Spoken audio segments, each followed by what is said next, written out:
Lesson 10, and I'm sure I've got some of you wondering, what is this all about? Where I say, close with a benediction. No, this is not a religious service or anything like that, but I do want you to remember that title, Close with a Benediction. Well, it's time for a little bit of review. Yes, perhaps we need to remember about being one of the 3%. Perhaps we need to remember the secret sign. Perhaps we need to remember about dealing with our fears and about not only looking to win friends, but to make friends by being the friend you really make. All of the things that we have covered before are things that you need to go back and look at again. I remember when I was first learning how to be one of the 3%, I was given a program by a gentleman who had lived that kind of way, and he had done a series of classes or courses similar to this, and they were on, maybe some of you remember them, these little cassette recording things. You still see them around. And when he gave it to me, he said, and he charged me a bit of money for it, he said, "Stan, I want you to listen to each one of these lessons at least 7 times so that it will really kind of go from your head, maybe to your heart, to your gut. Fill your mind with good stuff all the time. Don't have garbage in. Spend your time in your mind and your media filling yourself with good stuff. Remind yourself." And one of my mentors, Earl Nightingale, never met him, but he was a mentor. He had a world-class program which kind of made him famous, where he talked about the greatest secret of success. And when I first came across that, I think I might have listened to it probably 50 times is not an exaggeration. It was so striking to me and so inspiring to me and so uplifting to me that I would put it in the car, and wherever I would be driving, or sometimes I needed an emotional or energy lift, I would listen to him, and his deep voice, he would inspire me to keep pressing on. And he had a great line. He said, "We all don't need educating, but we all need reminding." There is a principle where I have kind of discovered, but it's not really one I discovered. It's as ancient as can be. I call it the every 7 sunsets principle, and that is based on the spiritual wisdom that says every 7 days you need to take a day off and take a time out and think about your life and think about what is important and do what is important and get ready for the week ahead of you. Do that every 7 days. Think about that.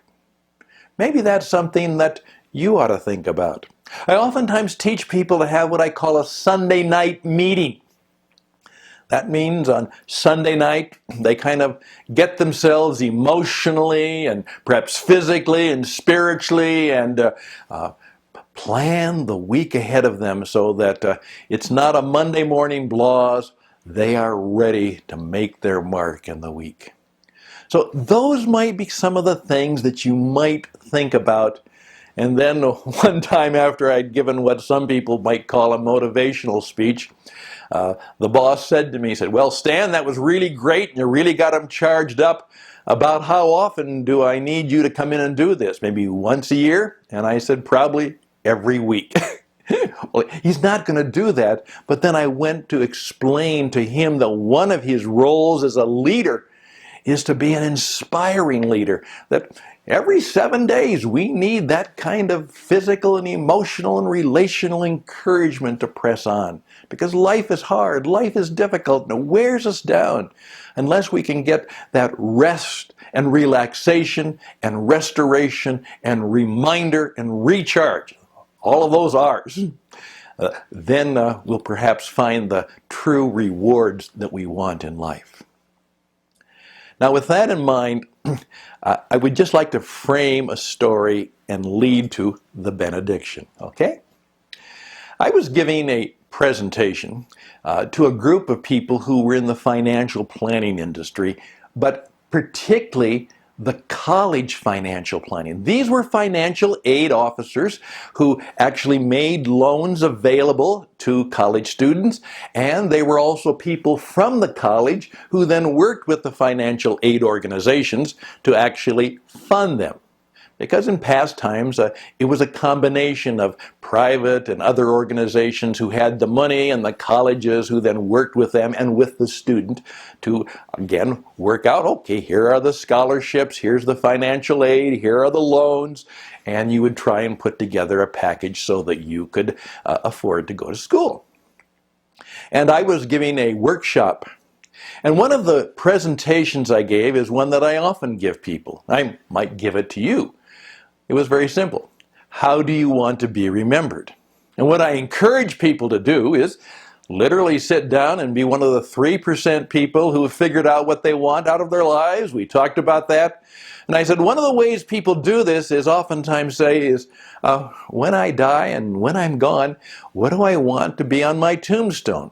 That ancient practice of actually putting down a memorial or an epitaph on the tombstone. And many of us know the concept of the obituary. We've read them. We have been involved in helping write them, perhaps. And maybe some of us have even thought about that ourselves. And so I asked the question, how do you want to be remembered? And that got into a pretty serious discussion. During the break, the very enthusiastic woman came to me and said, Stan, I'm young. I don't plan to die for a long time. I know, I got it, but I still enjoyed your teaching for this reason. Every person I meet, I'm leaving a tombstone with. She said, I run into people all the time, students, parents, other organizations. It all of a sudden occurred to me that every time I have an encounter with another person, there's a bit of a tombstone there. How do they remember me? What came out of that encounter? What do they think of my advice, my counsel, my relationship, or how I treated them? In effect, I leave a tombstone. I leave a track. I leave a trail everywhere I go. And she said, thanks to your teaching, I'm going to be much more aware of that from now on. Do you see how lucky I am? I get paid not only for teaching, but for learning from other bright and wonderful people. How neat is that? But that led me to another insight, and that is, she's right. We always leave something with another person, no matter what. Then another gentleman one time helped me, and he talked to me in this term. He said, Stan, there's no neutrality in the universe. It's not neutral. It's either better or it's worse. He said, Stan, the world's going to be a better place or a worse place because you were here. It's not going to flatten out. You took up time, space, energy. The world's either a better place because you were here or it's not. And if it's not, it's obviously a little bit worse because you took a place and... Boy, talk about getting banged against the head. But he was serious. He said, you know what? We either bless a person or we curse a person. And I said, curse? He said, in the sense that nothing good happened. You bless or not.